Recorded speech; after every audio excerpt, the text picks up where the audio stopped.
2021లో పోలవరం ప్రాజెక్టును పూర్తి చేస్తాను అని చెప్పిన జగనన్న గారు ఇప్పుడు 2023 అసలు పోలవరం గురించి ఊసేలేదు, మాటే లేదు.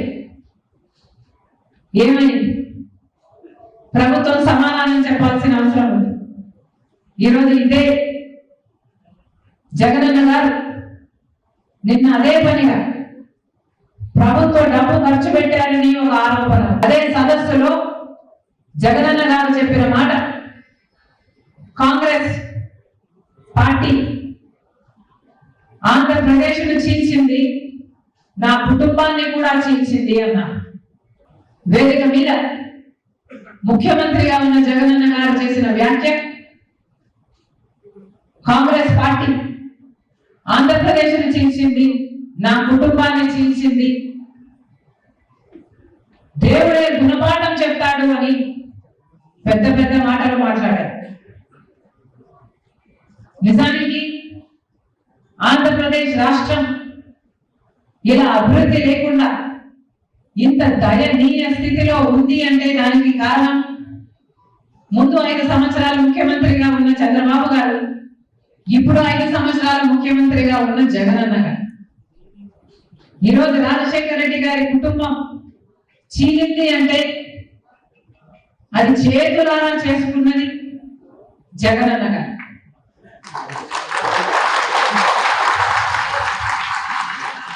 దీనికి సాక్ష్యం దేవుడు, దీనికి సాక్ష్యం నా తల్లి విజయమ్మ, రాజశేఖర రెడ్డి గారి భార్య,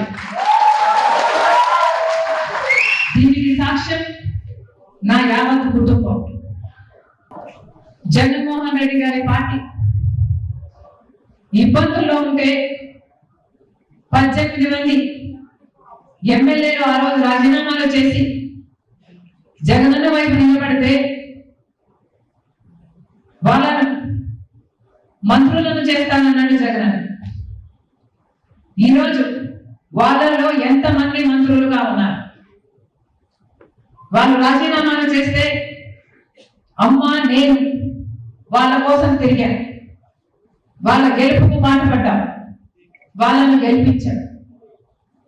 ఆ తర్వాత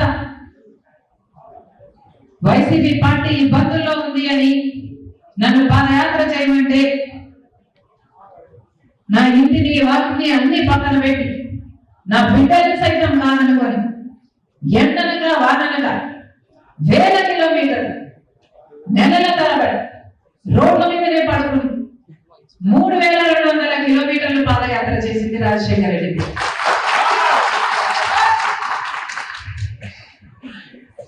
ఆ తర్వాత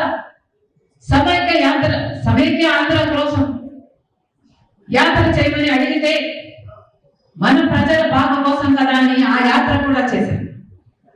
తెలంగాణలో ఓదార్పు యాత్ర, రాజశేఖర రెడ్డి గారు చనిపోయిన కుటుంబాలను పరామర్శించడం, అది కూడా చేశారు. ఎప్పుడు అవసరం వస్తే అప్పుడు వారికి అండగా నిలబడ్డారు. ఏది కావాలని అడిగితే మాట మాట్లాడకుండా, ఎందుకు అని అడగకుండా, స్వలాభం చూసుకోకుండా, నాకేమిటి అని ఆలోచించకుండా నిస్వార్థంగా మీకోసమని ఏది అడిగితే అది చేశారు.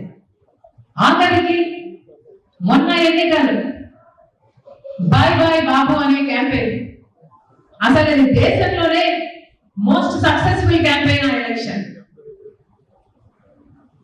మీ గెలుపు కోసం ఊరూరు తిరిగి క్యాంపెయిన్ చేసి గెలిపించారు.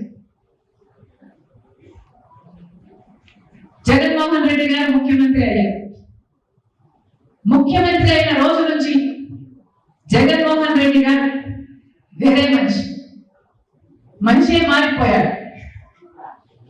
అయినా సరే నాకు వ్యక్తిగతంగా అన్యాయం చేసినా కూడా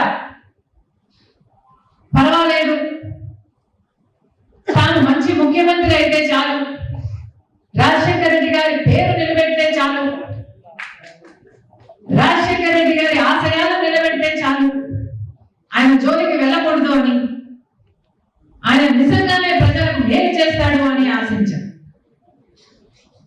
కానీ ఇప్పటికీ దాదాపు 5 సంవత్సరాలు చూశారు. ఈ 5 సంవత్సరాలలో జగన్మోహన్ రెడ్డి గారు ఆయన పార్టీ గెలిచిన ఎమ్మెల్యే